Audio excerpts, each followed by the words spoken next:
Halo Sobat Cerita Bunda, selamat datang di channel kami. Mari kita berbagi rasa, menangis, dan tertawa bersama dalam kisah-kisah yang akan membuat Anda terhubung dengan pengalaman kehidupan yang nyata.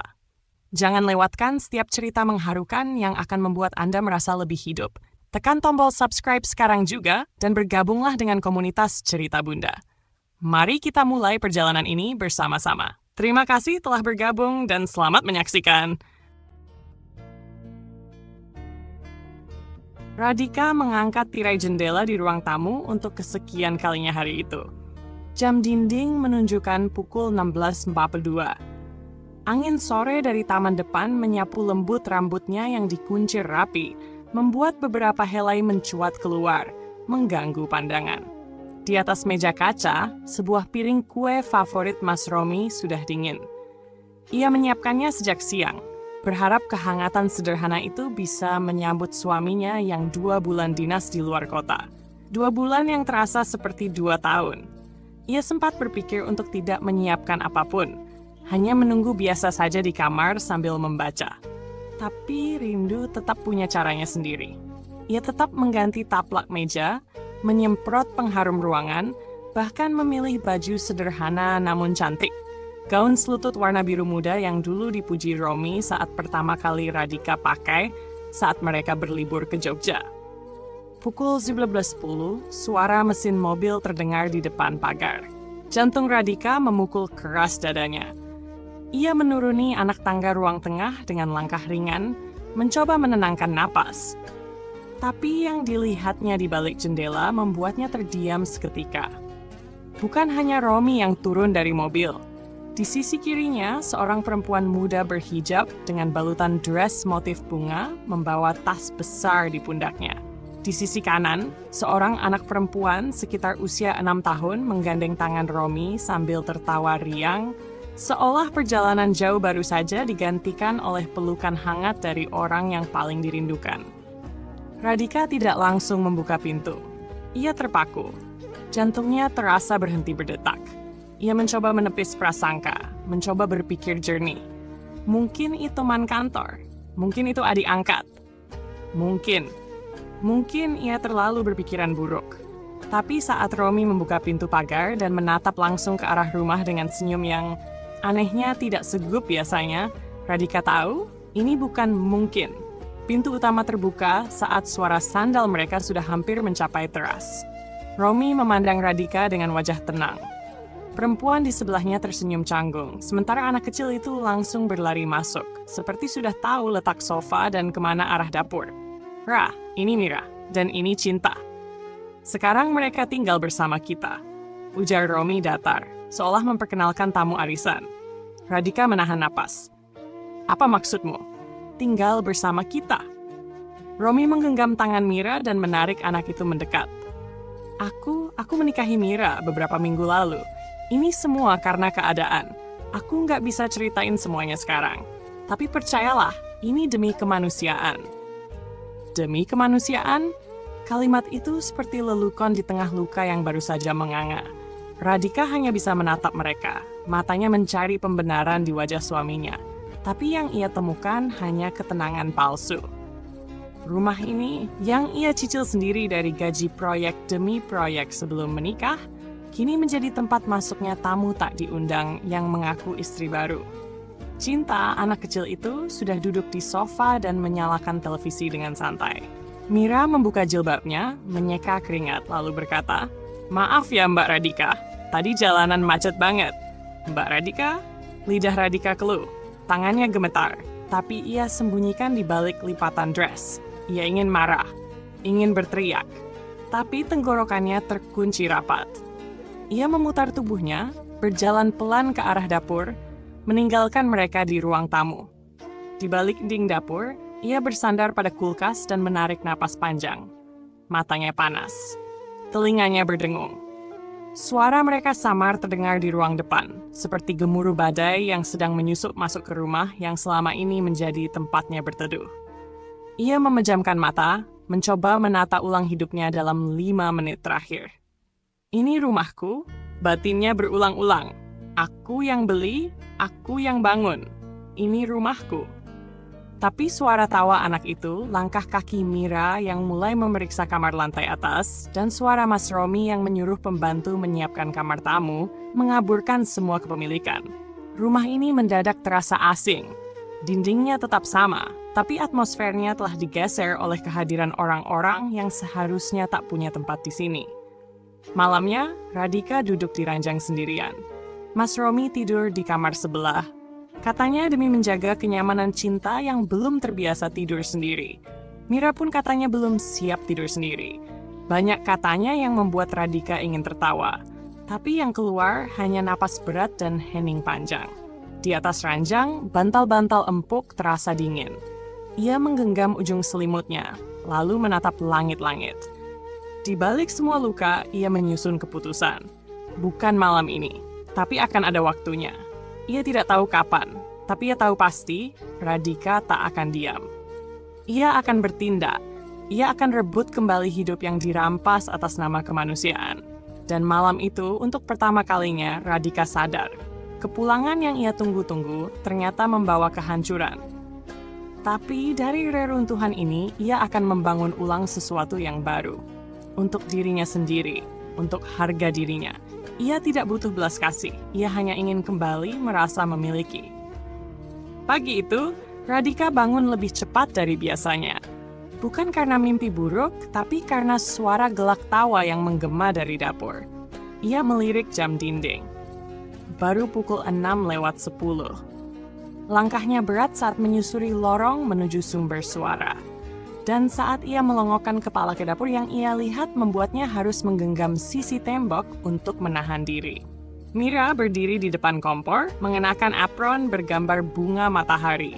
Apron milik Radhika yang dibeli di pameran kuliner Jepang. Cinta duduk di meja makan, mengayunkan kaki kecilnya sambil menggambar dengan pensil warna. Sementara Mas Romi duduk menyender di dinding dapur, menyesap kopi dan sesekali menyentuh bahu Mira, seolah semua ini adalah bagian dari rutinitas mereka sejak lama. "Pagi, Mbak," sapa Mira tanpa menoleh, masih sibuk mengadu adonan paneko. Suaranya ringan, seolah Radhika memang bagian tak penting dari skenario pagi ini. Radhika tak menjawab. Ia hanya berjalan pelan menuju kulkas, mengambil sebotol air dingin. Saat membuka pintunya, matanya menangkap catatan kertas yang tertempel dengan magnet di permukaan kulkas. Daftar belanja. Ada coretan merah menandai bahan-bahan yang biasa Radhika beli. Keju, yogurt, ikan salmon. Dan di bawahnya tertulis, ganti dengan margarin biasa. Ikan asin aja lebih enak, Mira tangannya menggigil. Ia menggenggam botol terlalu kuat hingga airnya tumpah sedikit. Tapi ia tidak berkata apapun. Tidak di situ. Tidak saat itu.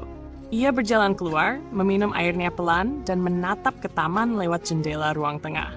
Rasanya seperti dunia sudah bergeser tanpa seizinnya. Rumah ini, aroma ini, suara ini, semua terasa bukan miliknya lagi. Siang harinya, Radhika pulang lebih awal dari kantor. Ia ingin setidaknya beristirahat dan menyusun laporan yang menumpuk di ruang kerjanya. Tapi saat membuka pintu rumah, suara ramai menyambutnya dari ruang tamu.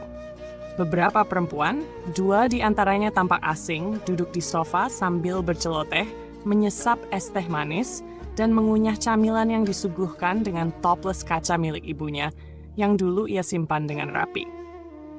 Mbak Radhika ya?" tanya salah satu perempuan berkerudung merah muda, suaranya nyaring. Radhika mengangguk pelan. "Loh, Mira nggak bilang ya? Hari ini ada arisan kelompok pengajian. Sekalian kumpul-kumpul aja di rumah ini. Wah, rumahnya enak banget, luas, adem. Nggak nyangka loh, ternyata tinggal di tempat sebagus ini," lanjutnya sambil terkekeh. Mira keluar dari dapur sambil membawa nampan. "Maaf ya Mbak, nggak sempat bilang. Tadi dadakan soalnya. Tapi aku udah sapu-sapu ruang tamunya kok." Radhika hanya mengangguk dan berlalu. Ia masuk ke kamar, mengunci pintu dan menatap bayangannya sendiri di cermin.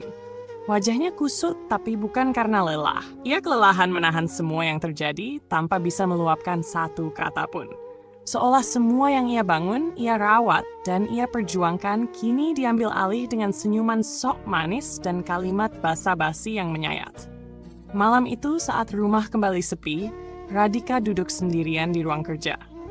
Di atas meja, ia membuka laci berisi surat-surat penting. Sertifikat rumah, berkas pembelian tanah, surat balik nama, semua atas namanya. Ia menyalakan laptop, membuka tab baru, dan mulai mencari informasi. Agen properti terpercaya, pengacara perceraian, serta prosedur penjualan aset pribadi tanpa melibatkan pasangan.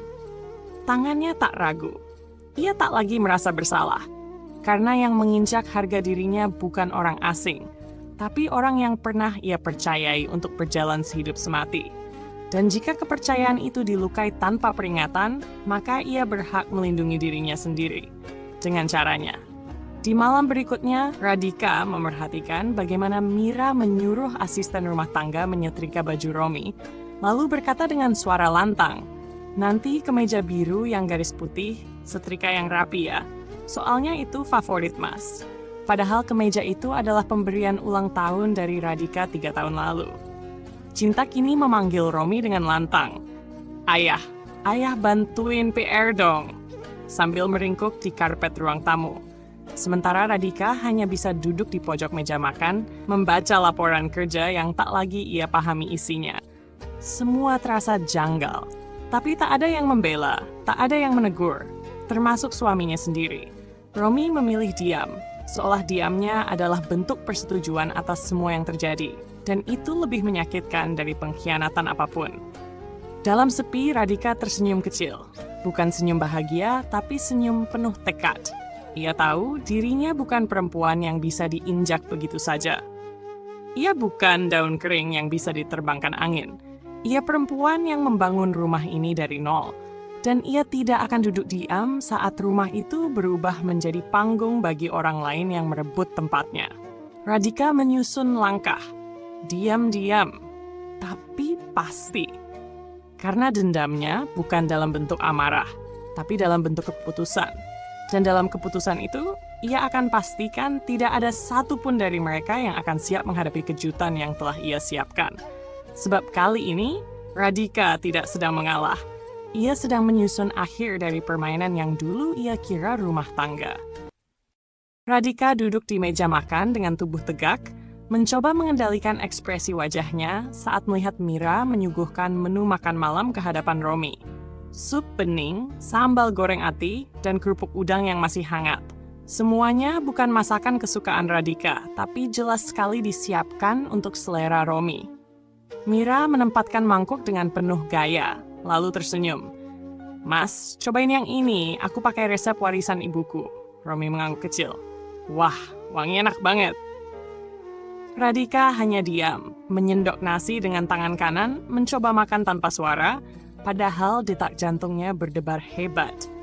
Pagi tadi, ia sudah menyusun daftar menu mingguan dan menyerahkannya ke asisten rumah tangga.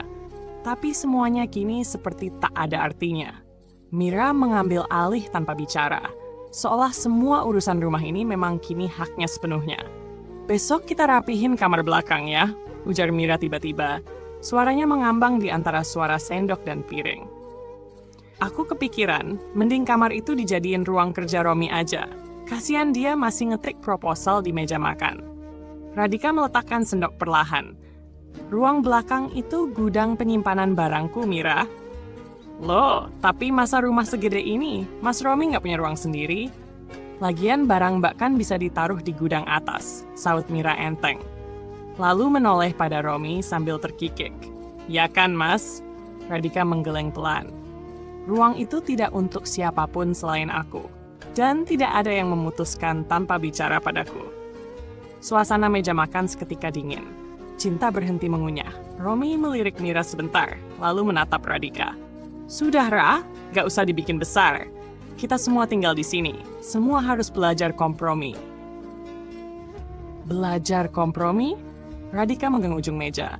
Rumah ini bukan dibangun dengan kompromi, tapi dengan kerja keras, waktu, dan air mata. Dan sekarang, ia malah disuruh belajar kompromi dengan orang yang mengambil tempatnya. Tanpa permisi? Mira tersenyum lagi. "Aku ngerti kok Mbak masih canggung. Tapi ya gimana? Aku ini istri Mas Romi juga. Aku harus ikut ngatur rumah tangga juga dong. Kan sekarang tanggung jawabku juga." Radhika menatap Mira tajam. Tapi belum sempat ia buka suara, Mira kembali bicara. Lagian kita ini sama-sama istri. Bedanya, aku datang dengan anak. Jadi tahu rasanya jadi ibu. Mungkin itu juga yang bikin Mas Romi nyaman sama aku. Katanya dia pengen punya rumah yang hangat. Kata-kata itu seperti cambuk dingin yang menghantam ulu hati. Radhika tercekat. Bukan hanya karena ucapan itu menyakitkan, tapi karena Romi tidak menyanggahnya. Ia hanya diam. Dan dalam diamnya, Radhika mendengar suara yang lebih keras dari apapun, pengingkaran.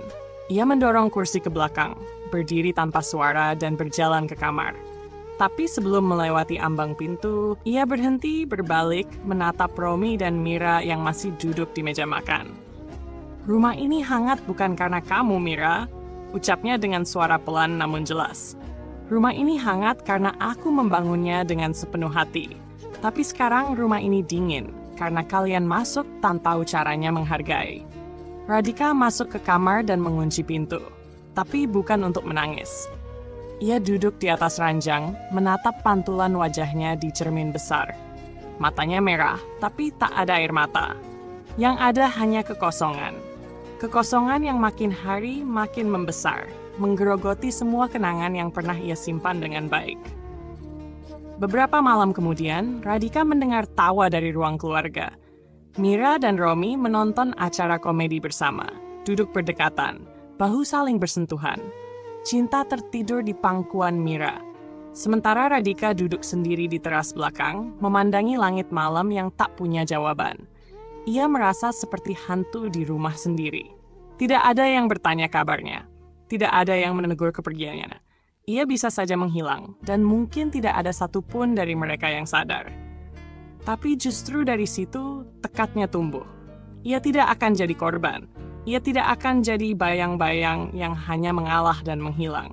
Jika mereka pikir Radhika akan menyerah, maka mereka belum mengenal siapa dia sebenarnya.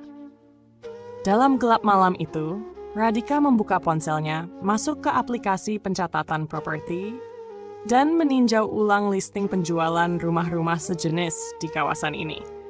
Ia sudah tahu langkah berikutnya. Tapi kali ini, ia akan melakukannya bukan dengan kemarahan, melainkan dengan kendali.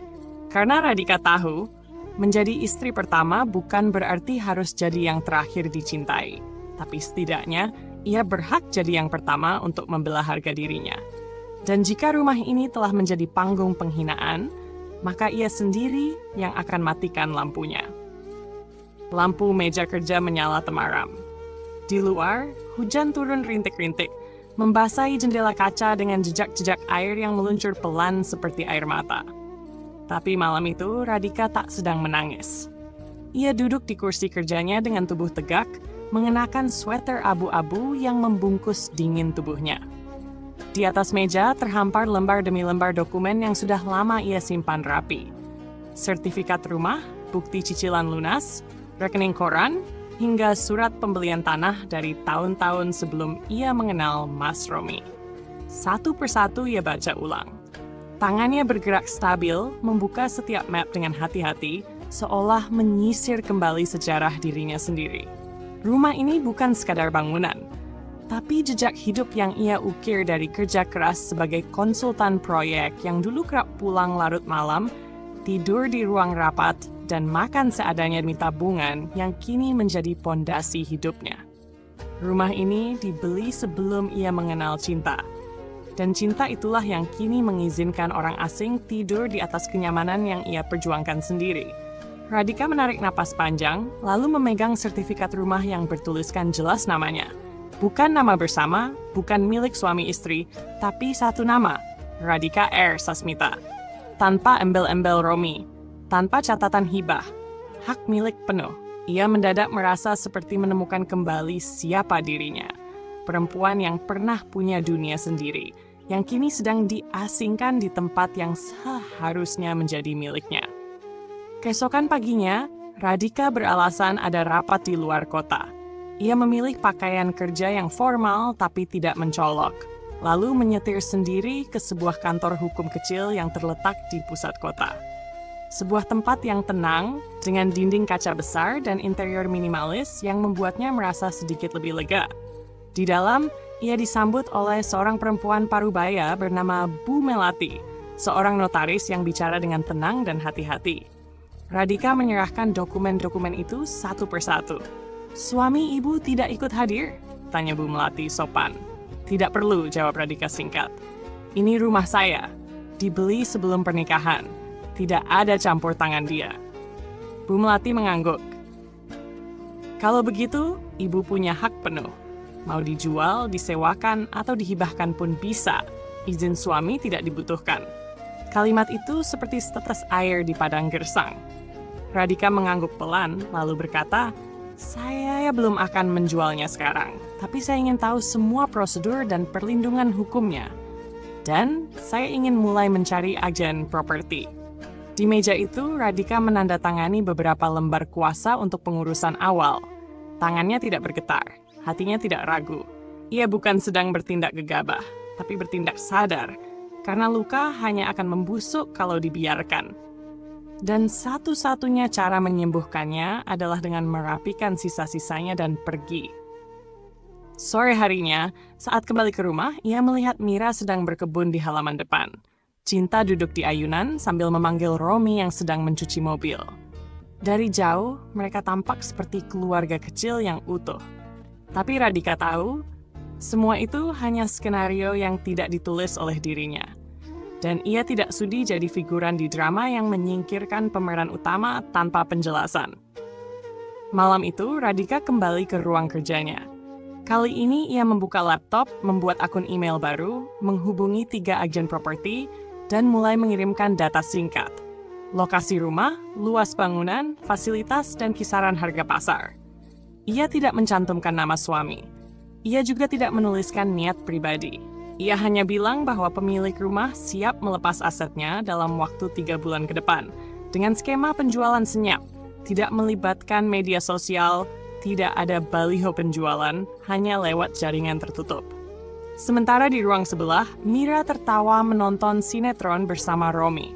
Sesekali terdengar suara sendok dan piring dari dapur. Radhika mendengar semua itu seperti gema kosong, tidak menyakitkan, tapi juga tidak berarti apa-apa. Ia kembali menatap berkas di hadapannya. Di sana, tertulis semua yang menjadi haknya. Dan hak itu akan ia gunakan, bukan untuk melawan, tapi untuk pergi dengan kepala tegak. Jika dulu ia berjuang membangun rumah ini dengan cinta, maka kini ia akan melepasnya dengan harga diri. Bukan karena ia kalah, tapi karena ia memilih untuk tidak tinggal di tempat yang membiarkan cinta dicampakkan atas nama kemanusiaan. Hujan kembali turun malam itu. Tapi Radhika tidak merasa dingin. Ia tahu, dalam waktu dekat, rumah ini akan menjadi sejarah, dan ia sudah bersiap jadi penulisnya. Sejarah yang tak akan pernah lupa bahwa ketika cinta dipermainkan, harga dirilah yang akan mengangkatnya kembali. Matahari sore itu belum sepenuhnya tenggelam saat mobil hitam yang dikemudikan Romi berhenti di halaman rumah keluarga besarnya. Radhika duduk di kursi belakang, diapit tumpukan kado dan keranjang buah yang sengaja ia siapkan. Tapi tak ada yang menyambutnya begitu turun. Semua mata tertuju pada Mira yang turun dari kursi penumpang depan sambil menggandeng Cinta, yang tampil anggun dalam gaun merah muda dan pita besar di kepalanya. Itu Mira ya?" bisik salah satu sepupu Romi pada yang lain. "Cantik ya? Katanya sih istri barunya." Radhika mendengar semua itu, tapi ia tidak menyela. Ia hanya berjalan di belakang menunduk sedikit sambil membawa kotak kue ulang tahun. Ia tidak keberatan jadi bayangan, karena bayangan tidak pernah salah tempat. Tapi yang salah adalah saat seseorang memilih untuk berdiri di tempat terang dengan mengusir cahaya yang lain. Acara ulang tahun Romi itu berlangsung di aula kecil milik keluarga. Dindingnya penuh figura-figura masa kecil Romi, foto keluarga besar, dan momen-momen kebersamaan yang biasa dipajang penuh bangga. Radhika mengenal tiap sudut ruangan itu. Tapi hari itu ia merasa seperti tamu, bahkan seperti orang asing. Saat menatap ke arah lemari figura besar yang berjejer di sisi ruangan, matanya membeku. Foto pernikahan mereka yang dulu terpajang paling tengah dengan bingkai emas, kini tidak ada. Diganti oleh foto baru. Romi bersama Mira dan Cinta dengan latar belakang taman kota. Ia berjalan mendekat. Jantungnya seperti cekik pelan. Satu-satunya jejak bahwa ia pernah ada di tengah keluarga ini kini lenyap. Digantikan oleh perempuan yang datang tanpa malu dan dengan bangga menempati semua ruang yang ia pertahankan selama bertahun-tahun. Di meja makan, Radhika duduk sendirian di ujung. Sepupu-sepupu Romi sibuk mengobrol dengan Mira, yang tampaknya sudah hafal silsilah keluarga. Romi sibuk berbagi cerita sambil tertawa, bahkan tak menoleh sedikit pun ke arah Radhika. Ia tak marah, hanya diam. Tapi diamnya bukan tanda pasrah, melainkan jeda panjang untuk menghitung mundur sesuatu yang sedang ia rancang. Saat para tamu mulai menikmati makanan, Mira mendekat dan duduk di kursi sebelah Radhika. Sambil menyendokkan sayur ke piring, ia melirik sekilas lalu tersenyum kecil. "Maaf ya Mbak, tadi fotonya aku simpan dulu, soalnya figura utamanya udah penuh. Nanti kalau ada ruang baru, mungkin bisa ditaruh lagi," ucapnya dengan nada yang lembut tapi penuh racun. Radhika tak menoleh. Ia hanya terus menatap piringnya yang kosong. Mira melanjutkan, suaranya lebih pelan. "Tapi aku ngerti sih, jadi istri pertama itu kadang berat ya, apalagi kalau udah lama. Kadang orang lama itu susah bersaing. Tapi ya nggak apa-apa, yang penting masih bisa hadir, biar nggak dikira hilang." Kalimat itu membuat sendok di tangan Radhika berhenti sejenak. Tapi ia tak bereaksi seperti yang mungkin Mira harapkan. Tak ada bantahan, tak ada air mata. Hanya satu tarikan napas yang dalam, lalu senyum tipis muncul di sudut bibirnya. "Kau tak akan bisa punya semua yang kupertahankan dengan susah payah," bisik Radhika dalam hati. Bukan ancaman, bukan dendam. Hanya pernyataan dari hati yang tak lagi bergantung pada pengakuan siapapun. Ia menatap Mira sebentar, lalu berkata pelan, "Kamu boleh ambil semuanya. Tapi ingat, yang kamu ambil itu bukan milikmu. Dan yang bukan milikmu, tak akan bisa kamu jaga selamanya." Mira sempat terdiam, tapi segera menutupi kegugupannya dengan tawa kecil yang dipaksakan. "Ih, Mbak, ini bisa aja. Aku kan cuma bantu menjaga kebahagiaan Mas Romi." Radhika tak menjawab. Ia berdiri, merapikan tas kecilnya, dan berjalan keluar aula tanpa pamit. Ia tak perlu melihat potong kue ulang tahun. Ia juga tak perlu mendengar siapa yang meniup lilin. Karena bagi Radhika, semua itu bukan lagi miliknya. Di luar aula, udara malam terasa lebih jujur. Tidak basa-basi, tidak berpura-pura menyambut. Radhika berjalan ke arah mobilnya, membuka pintu dan duduk di dalam. Ia menarik napas dalam-dalam, lalu memejamkan mata. Harga dirinya sudah lama ditindas. Tapi malam ini ia menyadari satu hal. Harga diri tak butuh persetujuan siapapun. Ia tidak perlu difoto untuk diakui. Tidak perlu didekap untuk disebut istri. Karena yang sejati akan tetap ada, meski tak ditunjukkan. Dan yang palsu akan hancur, bahkan meski berdiri di tengah sorotan. Mesin mobil dinyalakan. Radhika menatap kaca spion, melihat aula kecil yang semakin jauh di belakang. Ia tersenyum, lalu membisikkan pada dirinya sendiri, "Waktunya pulang."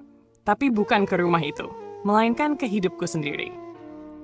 Udara pagi itu terasa berbeda, tapi bukan karena musim yang berubah, melainkan karena aroma cat baru yang menyengat hingga ke kamar tidur Radhika.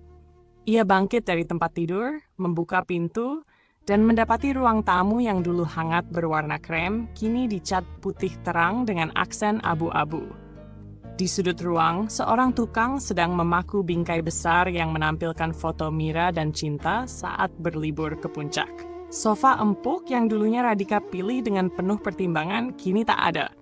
Digantikan kursi-kursi minimalis bergaya industrial yang tak punya kenangan apa-apa. Ia berdiri di ambang pintu, mengamati semuanya dalam diam.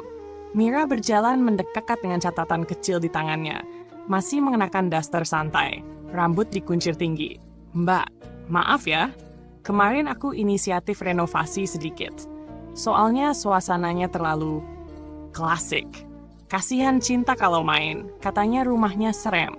Jadi aku ubah sedikit biar lebih ceria," ucap Mira ringan. Radhika hanya mengangguk. Ia tak merasa perlu menjelaskan bahwa semua warna, posisi lampu, bahkan jenis tirai yang dulu tergantung Semuanya ia pilih sendiri. Ia tidak berdebat soal estetika. Karena yang menyakitkan bukan warna catnya, tapi kenyataan bahwa tak ada yang bertanya padanya, si pemilik rumah. Siang harinya, Romy mendekatinya di dapur. "Ra, kamu bisa pindah dulu ke kamar belakang ya?" Cinta nggak bisa tidur kalau jauh dari Mira. Kamar depan itu terlalu besar buat anak-anak. Radhika menatapnya dalam. "Itu kamar kita." Romy tersenyum canggung, menghindari tatapan.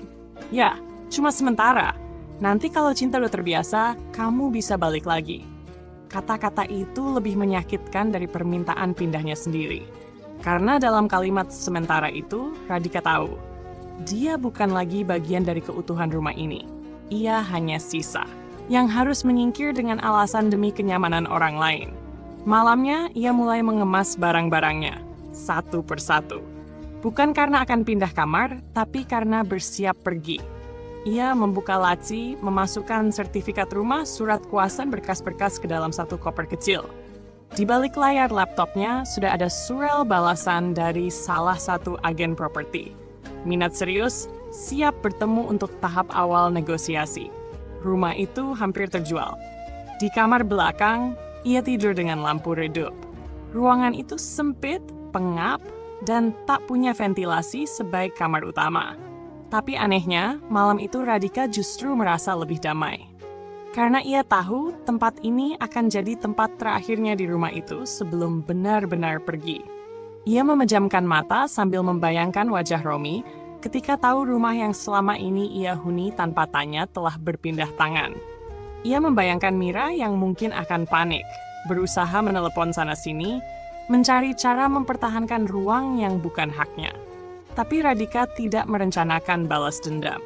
Ia hanya menuntaskan haknya. Besok ia akan bertemu notaris untuk finalisasi surat kuasa. Lalu bank untuk membuka rekening baru, memisahkan segalanya dari hidup yang pernah ia percayai. Rumah ini, yang dulu dibangun dari rasa cinta, kini akan ia lepaskan dengan harga penuh kesadaran. Bukan karena ingin membalas, tapi karena sudah cukup. Di lorong rumah, suara Cinta memanggil Romy dengan manja. Mira tertawa lalu berkata lantang, "Mas, taruh lukisan barunya di atas piano ya, biar cantik kelihatannya." Piano itu milik Radhika, hadiah dari mendiang ayahnya. Tapi tak ada yang peduli. Radhika hanya duduk diam di kasur sempitnya, memandang dinding putih kosong di depannya. Dalam hatinya bukan lagi kemarahan yang mengendap, tapi ketenangan. Karena ia tak lagi menggantungkan kebahagiaannya pada siapapun. Ia mulai kuat, bukan karena dukungan, tapi karena luka-luka yang ia rawat sendiri.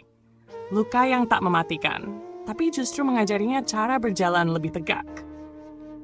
Langit siang itu mendung saat Radhika duduk di ruang kaca sebuah kantor notaris di kota tetangga.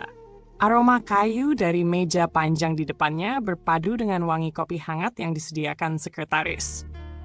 Di seberangnya duduk pasangan suami istri paruh baya dengan ekspresi antusias. Mereka calon pembeli rumahnya. Rumah yang dulu ia bangun dari harapan, tapi kini hanya menyimpan luka dan kebisuan. Notaris menjelaskan dengan nada tenang, satu persatu pasal dalam akad jual beli. Radhika menyimak dengan saksama, tidak tergesa. Ia membaca ulang semua detail yang sudah beberapa malam ia pelajari. Nama-nama yang tercetak di dokumen itu kini menjadi saksi bahwa rumah tersebut bukan lagi tempat tinggal, tapi hanya properti. Tak ada emosi, tak ada kenangan, hanya fakta hukum yang mengikat dan tanda tangan yang membebaskan. Saat ujung pena menyentuh garis terakhir di lembar perjanjian, Radhika menarik napas pelan. Suara goresan pena seperti dentingan rantai yang lepas dari pergelangan jiwanya. Ia menatap dokumen yang kini sah di mata hukum. Rumah itu telah berpindah tangan. Resmi. Tanpa perlu seizin siapapun karena sejak awal rumah itu bukan milik bersama, melainkan hasil jerih payah dirinya sendiri. Setelah urusan selesai, Radhika menyerahkan buku tabungan dan dokumen transfer kepada pihak bank. Ia meminta seluruh dana penjualan dialihkan ke rekening barunya yang tak terhubung dengan siapapun di rumah. Rekening itu baru dibuka 2 minggu lalu, atas nama tunggalnya, tanpa catatan warisan atau pasangan. Di dalamnya, ia simpan bukan hanya uang, tapi juga harga dirinya yang telah ia kumpulkan kembali dari serpihan luka. Sore itu, sebelum pulang, ia berhenti sejenak di taman kecil dekat kantor notaris. Ia duduk di bangku batu, memandangi anak-anak kecil bermain hujan, tertawa bebas di bawah gerimis tipis. Tak ada yang bertanya padanya kemana ia pergi, tak ada yang mencarinya, dan itu justru membuat semuanya lebih ringan. Ia merasa seperti baru saja menanggalkan mantel berat yang selama ini menahan langkahnya. Untuk pertama kalinya, ia berjalan tanpa beban. Malam hari, ia tiba di rumah lebih lambat dari biasanya. Lampu-lampu ruang tamu menyala terang. Suara televisi menggelegar. Cinta tertawa di depan layar. Mira sedang menggulung rambut di sofa sambil memainkan ponsel. Romi tak terlihat, mungkin masih di kamar atau terlelap di ruang kerja. Tak ada satupun dari mereka yang menyadari keberadaan Radhika saat ia melangkah melewati ruang demi ruang yang tak lagi menyimpan kehangatan baginya. Ia menuju kamar belakang, membuka pintu perlahan, dan duduk di tepi ranjang. Koper kecil berisi dokumen penting ia letakkan di samping meja. Ia membuka lemari, mengambil map coklat yang selama ini disembunyikan di balik tumpukan selimut. Di dalamnya, tersimpan surat gugatan cerai yang sudah ia tanda tangani seminggu lalu. Nama pengacaranya tercantum jelas, lengkap dengan alamat kantor dan jadwal pengajuan ke pengadilan. Radhika menatap surat itu dalam-dalam. Jari-jarinya menyentuh ujung kertas, merasakan teksturnya seperti meraba lembar akhir dari sebuah bab yang tak ingin ia tulis lagi. Bukan karena tidak pernah cinta, tapi karena cinta yang ia beri tak lagi dihargai. Dan ketika cinta hanya jadi alat untuk menahan, bukan menjaga, maka ia tahu sudah waktunya pergi. Malam itu, untuk pertama kalinya dalam berbulan-bulan, Radhika tidur nyenyak. Tidak gelisah, tidak bangun tengah malam karena suara langkah atau bisikan-bisikan dari kamar sebelah. Di kamarnya yang kecil dan sepi, ia merasa damai. Karena ia tahu, ia telah mengambil alih hidupnya kembali. Tidak ada yang merebut. Tidak ada yang memaksakan. Ia hanya mengambil kembali apa yang memang haknya sejak awal. Kendali atas dirinya sendiri. Di luar, hujan kembali turun. Tapi tidak lebat. Hanya seperti nyanyian pelan yang menemani seseorang yang akan pergi jauh. Radhika memejamkan mata, menarik selimut hingga ke dagu. Dan sebelum terlelap, ia membisikkan pada dirinya sendiri. Besok pagi, aku tak lagi tinggal di sini. Bukan karena aku dibuang, tapi karena aku memilih untuk keluar. Dengan seluruh harga diriku utuh. Pagi itu langit cerah, secerah hati Radhika yang tak lagi menyimpan beban. Ia bangun lebih awal dari biasanya, menyeduh teh melati favoritnya sambil memutar lagu lama dari radio dapur. Tangannya lincah menyiapkan sarapan seperti biasa. Nasi goreng dengan telur mata sapi, irisan timun, dan segelas jus jeruk untuk cinta yang biasanya bangun dengan malas-malasan. Aroma bawang dan kecap manis memenuhi dapur, menyelimuti udara rumah yang, untuk pertama kalinya, terasa seperti panggung terakhir sebelum tirai ditutup. Mira turun lebih dulu, masih dengan daster dan rambut acak, lalu duduk di meja makan sambil meregangkan punggung. Wah, sarapan hari ini niat banget, Mbak. Padahal aku semalam capek banget, nemenin Cinta PR sampai jam 10, ucapnya, mengambil sendok dengan seenaknya. Cinta muncul di belakangnya, menggandeng boneka beruang dan langsung duduk sambil menguap. Tak lama, Romi datang dari arah kamar utama dengan rambut sedikit basah, memegang koran pagi yang baru diambil dari pagar. Mereka semua duduk, makan dengan lahap, bercakap-cakap seperti biasa. Tidak ada satupun dari mereka yang menyadari bahwa pagi itu bukan sekadar sarapan, melainkan sebuah penanda akhir dan permulaan. Radhika duduk di ujung meja, tenang. Sesekali tersenyum kecil saat Cinta meminta saus tomat, atau ketika Mira berceloteh tentang renovasi dapur yang ingin ia lakukan bulan depan. Bahkan saat Romi bicara tentang bonus akhir tahun, Radhika hanya mengangguk, menyimpan seluruh kata di dalam pikirannya. Hingga suara bel rumah memecah keheningan pagi itu. Bunyi belnya panjang dan mantap. Bukan seperti tamu biasa, lebih seperti ketukan takdir yang tak bisa ditolak. Radhika berdiri, mengelap tangannya dengan serbet, lalu berjalan ke pintu depan. Ketika ia membuka, dua pria berdiri di sana. Satu mengenakan jas rapi dengan map di tangan, yang lain mengenakan seragam keamanan properti kawasan perumahan. "Selamat pagi, Ibu Radhika," tanya pria berbaju jas. "Ya, saya sendiri," jawab Radhika tanpa ragu. "Sesuai instruksi dari kantor notaris, kami datang untuk menyampaikan pemberitahuan resmi bahwa rumah ini telah berpindah ke pemilikan. Hari ini adalah hari penyerahan informasi ke penghuni. Berdasarkan perjanjian, kami mohon agar rumah ini dikosongkan dalam waktu 2 hari kerja." Pria berseragam menyerahkan dokumen. Radhika menerimanya dengan kedua tangan, lalu mempersilahkan mereka masuk ke ruang tamu. Mira berdiri dari meja makan, bingung. Romi menurunkan koran dari depan wajahnya, matanya menyipit. "Ada apa ini?" tanya Romi. Radhika tak menjawab. Ia hanya menyerahkan map dokumen itu ke suaminya. Romi membukanya cepat. Wajahnya berubah pucat. "Radhika, ini maksudnya apa?" Radhika duduk kembali di kursinya, mengambil secangkir teh dan menyesapnya perlahan. Ia menatap Romi, lalu Mira yang mulai panik berdiri dan mendekat. "Maksudnya apa ini, Mbak? Rumah ini dijual.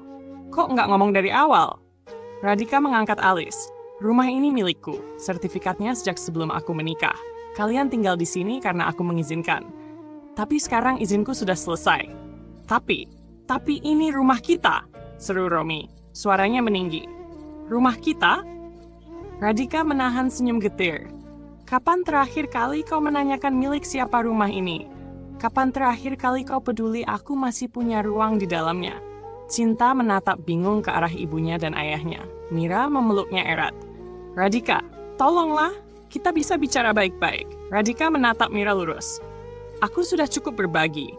Aku berbagi tempat tidur, berbagi ruang makan, berbagi rasa sakit, dan kalian menganggapnya kelemahan. Tapi hari ini, aku tunjukkan bahwa diamku bukan karena tak punya pilihan, tapi karena aku sedang menunggu waktu yang tepat." Romi terdiam. Napasnya berat. Ia menunduk, membuka kembali map itu seolah berharap isinya berubah. Mira mulai meracau. "Kami mau tinggal di mana? Kami nggak siap pindah sekarang. Kami..." 2 hari, potong Radhika pelan. "Kalian punya 2 hari." Ia berdiri menegakkan tubuhnya dengan mantap, lalu berjalan pelan ke arah tangga. Sebelum naik, ia menoleh dan berkata dengan nada yang lebih pelan dari bisikan, tapi cukup jelas untuk menampar mereka yang mendengarnya. "Kalian boleh anggap aku lemah, tapi kalian lupa, orang yang paling dalam terluka adalah orang yang paling tahu cara menutup pintu selamanya." Langkahnya naik satu persatu, tak tergesa, tapi penuh. Di belakangnya rumah itu mendadak sunyi. Tak ada lagi suara sendok, tak ada suara tawa. Hanya detak jam dinding dan suara lembar koran yang jatuh ke lantai membentuk akhir dari bab yang tak akan pernah bisa ditulis ulang. Langit mendung menggantung di atas gedung pengadilan hari itu, seolah menyesuaikan suasana hati semua orang yang berdiri di halaman depan. Radhika turun dari taksi online dengan langkah pasti, mengenakan setelan sederhana berwarna krem dan jilbab pashmina yang dililit rapi. Wajahnya tenang, tanpa riasan berlebihan. Matanya lurus, tidak mencari siapapun. Ia membawa map kecil berisi salinan surat gugatan dan beberapa dokumen pendukung. Tidak ada yang mengiringi langkahnya, dan itu sudah cukup. Karena hari itu, ia tidak datang untuk ditemani. Ia datang untuk menutup pintu yang sudah lama terbuka tanpa izin. Di ruang tunggu sidang, Romi duduk di ujung bangku kayu dengan wajah kusut. Tak seperti biasanya, ia tampak lebih tua dari usianya. Wajah yang dulu ia banggakan sebagai suami di hadapan publik, kini penuh bayangan penyesalan. Ia berdiri saat Radhika lewat, mencoba memanggil pelan, "Ra." Radhika berhenti sebentar. Menoleh. "Aku tahu kamu marah, tapi tolong dengar aku dulu. Mira, aku nikahi dia karena terpaksa. Waktu itu anak buahku nyaris tewas dalam kecelakaan kerja di lokasi. Mira yang bantu, dia yang urus semuanya. Aku merasa berhutang nyawa." Radhika menatapnya dalam. Lalu dengan nada pelan ia bertanya, "Lalu hutang itu kau bayar dengan mengorbankan hidup siapa?" Romi tertunduk. "Aku salah, tapi kita bisa perbaiki. Kamu kan tahu aku masih sayang kamu. Radhika tidak menjawab. Ia berjalan kembali, langkahnya masuk ke ruang sidang yang telah dibuka. Romi mengikuti di belakang, lemas tapi tetap masuk. Di dalam ruangan itu tidak penuh, hanya ada hakim, panitera hakim, 2 pengacara, dan beberapa petugas pengadilan. Semua berlangsung formal, tenang, tapi di balik ketenangan itu ada rasa yang menyesakkan. Setiap detik terasa seperti menit, dan setiap kalimat seperti palu yang tak bersuara tapi menghantam dalam. Hakim membuka berkas gugatan, membaca ringkasan alasan perceraian, lalu mempersilahkan kedua pihak memberi pernyataan. Romi berdiri lebih dulu. Suaranya agak serak. Yang mulia, Saya akui telah menikah lagi tanpa izin istri pertama saya. Tapi pernikahan itu saya lakukan karena tekanan moral dan situasi darurat. Saya tidak pernah berhenti menyayangi istri saya, Radhika. Saya mohon agar gugatan ini ditolak dan kami diberi kesempatan memperbaiki rumah tangga kami. Ruangan hening. Semua mata berpaling ke arah Radhika yang kini berdiri. Ia menatap ke arah hakim, lalu menghela napas sekali sebelum bicara. Saya tidak menjelekkan siapapun, tidak ingin menyalahkan. Saya hanya ingin menyampaikan satu hal. Yang saya butuhkan bukan alasan, tapi penghargaan. Dan itu sudah lama hilang dari rumah kami. Saya merasa tak dihargai sebagai istri, sebagai manusia. Dan saya tidak ingin melanjutkan hidup yang penuh ketidakjujuran, bahkan bila itu dibungkus dengan niat baik. Suasana ruang sidang kembali diam. Hakim mengangguk perlahan lalu membolak-balik berkas di depannya. Setelah beberapa menit, ia mengetuk palu. Gugatan cerai dikabulkan. Per 15 Mei, pernikahan antara saudari Radhika R. Sasmita dan saudara Romi Ardhana dinyatakan berakhir secara hukum. Palu itu jatuh. Suara kayunya mengisi ruang dan menggema di hati Radhika seperti bunyi lonceng perpisahan. Tapi tidak ada air mata. Tidak ada teriakan. Tidak ada drama, hanya satu tarikan napas lega yang keluar perlahan dari dalam dada. Romi menunduk. Tangan yang dulu menggenggamnya erat kini tertinggal di pangkuannya. Tak tahu harus melakukan apa. Radhika membungkuk kecil ke arah majelis hakim, lalu mengemasi map dokumen dan berjalan keluar. Di lorong, udara sore terasa lebih segar meski awan masih menggantung. Ia membuka ponselnya, mengirim pesan singkat ke pengacaranya. Terima kasih. Sekarang saya bisa mulai lagi. Ia keluar dari gedung pengadilan tanpa menoleh. Di belakangnya, Romi berdiri di anak tangga, menatap punggungnya yang menjauh. Tidak ada satu kata pun yang bisa ia ucapkan untuk menahan langkah Radhika. Karena untuk pertama kalinya, ia sadar. Perempuan itu bukan pergi karena kalah, tapi karena terlalu kuat untuk terus tinggal. Langkah Radhika menuruni anak tangga seperti gerakan lambat dari sebuah film yang tahu kapan harus selesai. Ia tidak berjalan menuju siapapun. Tapi setiap langkahnya adalah gerbang menuju dirinya sendiri. Ia tidak kehilangan. Ia justru menemukan kembali siapa dirinya, tanpa bayang-bayang, tanpa kompromi, tanpa air mata. Radhika turun dari angkot dengan langkah ringan. Udara kota ini berbeda. Tidak ada bau parfum Mira. Tidak ada sisa suara Romi yang bersautan dengan tawa cinta. Yang ada hanya hiruk-pikuk anak-anak kecil yang bermain di halaman sebuah rumah perlindungan perempuan. Tempat baru ia menetap sekaligus mengabdi. Gedung itu tidak besar, tapi cukup untuk menampung harapan-harapan yang pernah disia-siakan. Di balik pagar rendah berwarna hijau, anak-anak dengan wajah penuh luka masa lalu menyambut Radhika dengan senyum kecil yang membuat hatinya hangat. "Bu Rara!" teriak seorang anak perempuan berambut kering keriting, memeluk pinggang Radhika dari belakang. Radhika tersenyum, membelai kepala si kecil itu dengan lembut. "Rasya udah mandi belum pagi ini?" Kodanya sambil jongkok agar sejajar dengan anak itu. "Udah. Tapi bajunya masih yang kemarin," jawab Rasya polos. Tawa kecil mengalir dari bibir Radhika. Ia tahu anak itu belum sepenuhnya terbiasa. Beberapa anak lain juga mulai mendekat, berebut perhatian, menggamit tangan dan kerudungnya, menggiringnya masuk ke dalam ruang bermain. Di dinding tergantung lukisan-lukisan krayon sederhana dengan tulisan nama-nama kecil di sudutnya. Di papan pengumuman, Jadwal pelajaran keterampilan tangan dan sesi konseling ditempel dengan magnet warna-warni. Hari-hari Radhika kini dipenuhi suara-suara yang dulu tak pernah ia dengar di rumah lamanya. Bukan suara sindiran, bukan rengakan manja anak tiri, bukan pula dengkuran suami yang pura-pura tak dengar. Tapi suara anak-anak yang menyebutnya Bu Rara.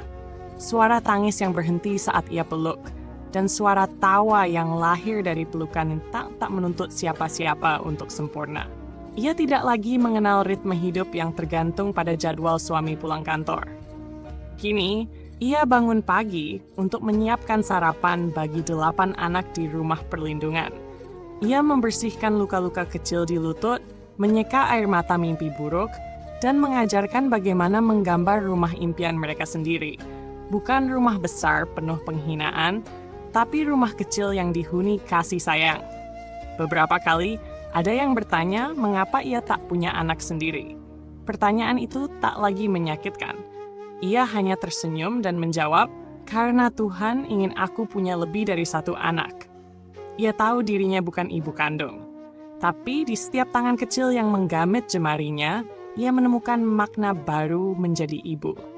Menjadi ibu bukan tentang rahim, tapi tentang keberanian mencintai dan merawat. Bahkan ketika anak itu tidak punya darah yang sama. Ia tahu sekarang, seorang ibu tidak selalu hadir di akta kelahiran.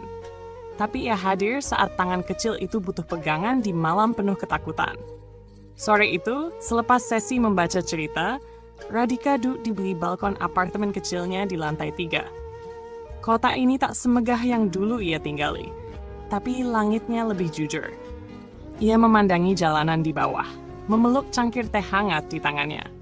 Di sebelahnya, ada pot kecil berisi tanaman kaktus yang diberi nama oleh anak-anak. Kaktus Bunda Rara. Tanaman itu tumbuh perlahan tapi pasti, seperti dirinya yang tumbuh dari luka menjadi pelindung bagi luka-luka lain. Ia tak lagi memikirkan Romi, tak lagi menyimpan tanya untuk Mira, bahkan tak menyisakan ruang untuk menyalahkan siapapun. Karena kini ia tak hanya hidup, tapi menghidupkan. Ia tak hanya bertahan, tapi menguatkan. Ia tak hanya sembuh, tapi menyembuhkan. Malam itu ia menutup jendela dan mematikan lampu. Di kamar mungil yang hanya diisi tempat tidur dan lemari kecil, ia rebah dengan damai. Tidak ada suara pertengkaran. Tidak ada tawa sinis. Tidak ada kaki-kaki asing yang berlari-lari di ruang yang ia bangun dengan tangis. Hanya keheningan yang menenangkan dan perasaan cukup yang menyelimuti tubuhnya. Radhika menarik napas dalam, menatap langit-langit putih bersih tanpa jejak masa lalu. Lalu berbisik pelan, "Aku tak punya anak, tapi mereka memanggilku ibu, dan itu lebih dari cukup." Untuk pertama kalinya dalam hidup, ia tidur bukan untuk melupakan rasa sakit, tapi karena ia telah sampai di rumah yang sebenarnya. Rumah tanpa dinding marah, tanpa pintu ketakutan, tanpa jendela-jendela pengkhianatan. Rumah yang lahir bukan dari tanah dan bata, tapi dari hati yang akhirnya pulih. Langit sore itu berwarna abu-abu pucat, seperti kabut tipis yang enggan menguap. Di halaman depan rumah perlindungan, Radhika sedang duduk di bangku kayu sambil membantu Rasya melipat kertas origami. Di sampingnya, 2 anak lain bermain sambil sesekali tertawa kecil. Angin berhembus pelan, menggoyangkan rambutnya yang terjuntai dari balik kerudung. Ia mengenakan tunik sederhana, tangan kanannya sesekali menyeka keringat di pelipis Rasya, tangan kirinya merapikan lipatan kertas berbentuk burung. Hingga seorang staf datang menghampiri. "Bu Rara, ada tamu, seorang pria, katanya kenal ibu, namanya Pak Romi." Radhika berhenti. Jari-jarinya menggenggam erat ujung origami yang belum selesai. Udara tiba-tiba menjadi berat, tapi wajahnya tak berubah. Ia menatap mata Rasya dan berkata pelan, "Lanjut ya sama Kak Sari. Bunda sebentar saja." Ia berdiri, menata langkahnya ke arah gerbang depan. Dan di sana, berdiri sosok yang dulu pernah ia tunggu pulang setiap malam, tapi kini tampak seperti bayangan dari masa lalu yang datang terlalu telat. Romi berdiri di balik pagar. Rambutnya kusut, wajahnya pucat, bajunya lusuh seperti tidak diganti beberapa hari. Mata itu, mata yang dulu tak pernah berani menatap Radhika saat berdiri di samping wanita lain, kini memandangnya lurus. Tapi hampa. Ra, boleh kita bicara sebentar? Radhika membuka pagar, tapi bukan untuk mempersilahkan masuk. Hanya cukup untuk membuat jarak bicara. Romi menarik napas, menggosok tengkuk lehernya yang basah. Aku cari kamu kemana-mana. Aku nggak tahu harus kemana lagi. Radhika diam. Ia tidak bertanya kenapa, tidak menawarkan duduk, tidak menunjukkan ketertarikan untuk mendengar. Tapi Romi tak melanjutkan. Mira kabur, Ra. Dia bawa cinta, bawa uang di rekening terakhir kita. Aku bangun tidur, mereka udah nggak ada. Rumah itu sekarang kosong, sepi. Bahkan lampunya pun rusak dan nggak ada satupun yang menyala.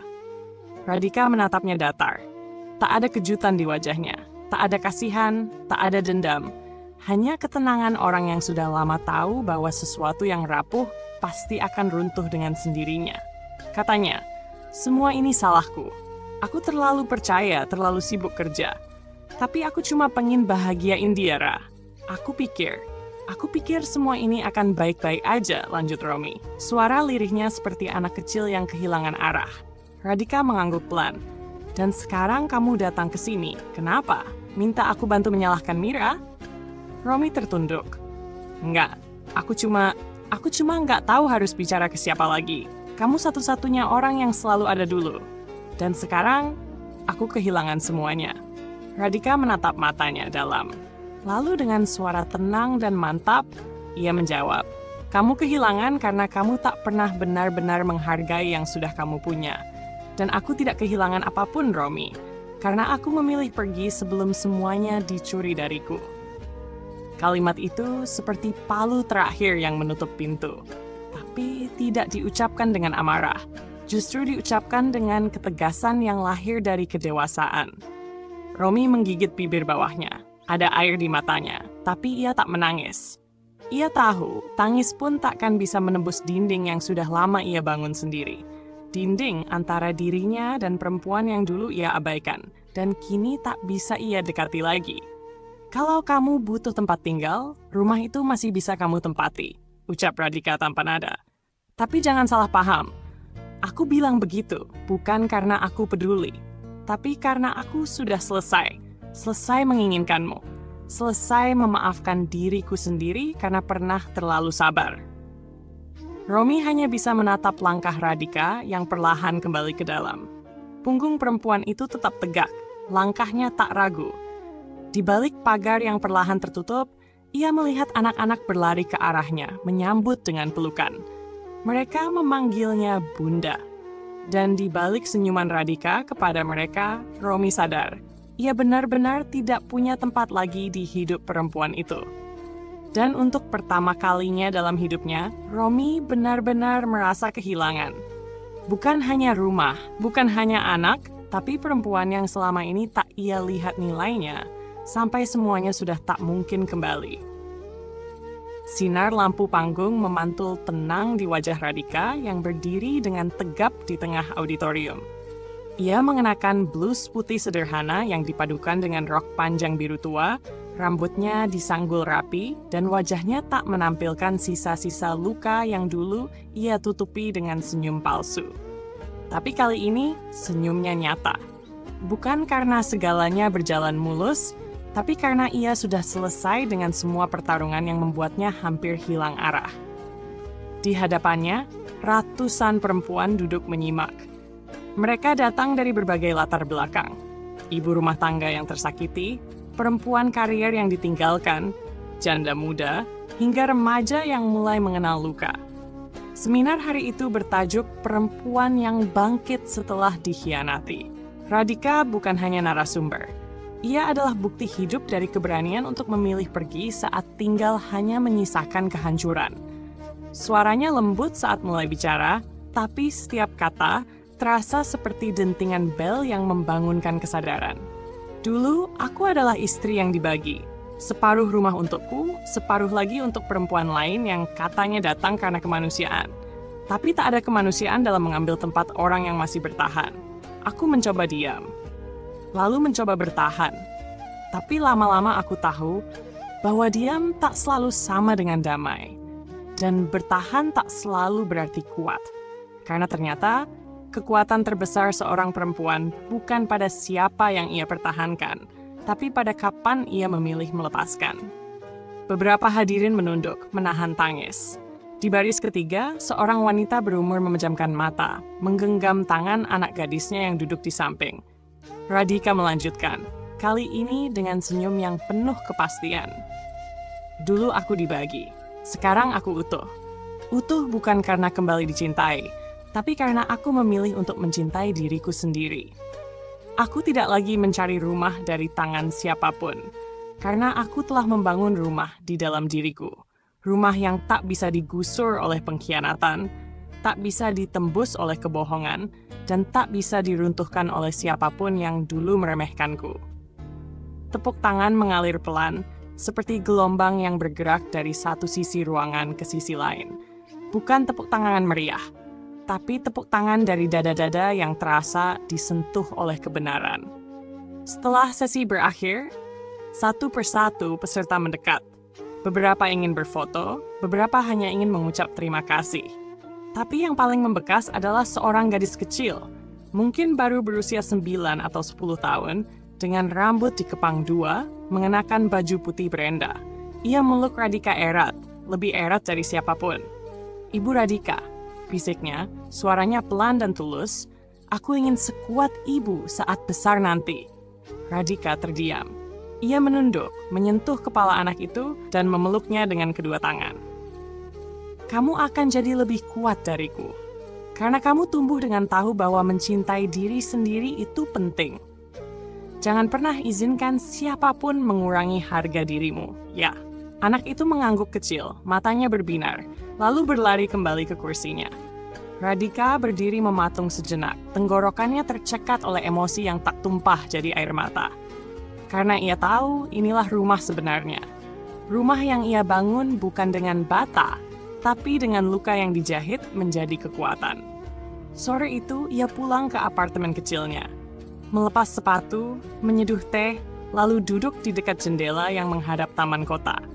Ia melihat anak-anak berlarian, mendengar tawa dari kejauhan, dan angin yang menggerakkan tirai pelan-pelan. Di dalam ruang itu, tak ada suara orang yang mengusir. Tak ada langkah kaki yang merebut tempat tidur. Tak ada suara sindiran tentang umur atau rahim kosong. Yang ada hanya keheningan dan damai. Ia memeluk dirinya sendiri, menggenggam cangkir hangat dengan dua tangan, lalu tersenyum kecil. Dalam batinnya, ia berbisik pelan, "Aku tak mau kembali." Bukan karena dendam, tapi karena aku sudah sampai. Aku sudah pulang, bukan ke rumah batu, tapi ke rumah hati. Dan kali ini tak ada siapapun yang bisa mengusirku dari sini.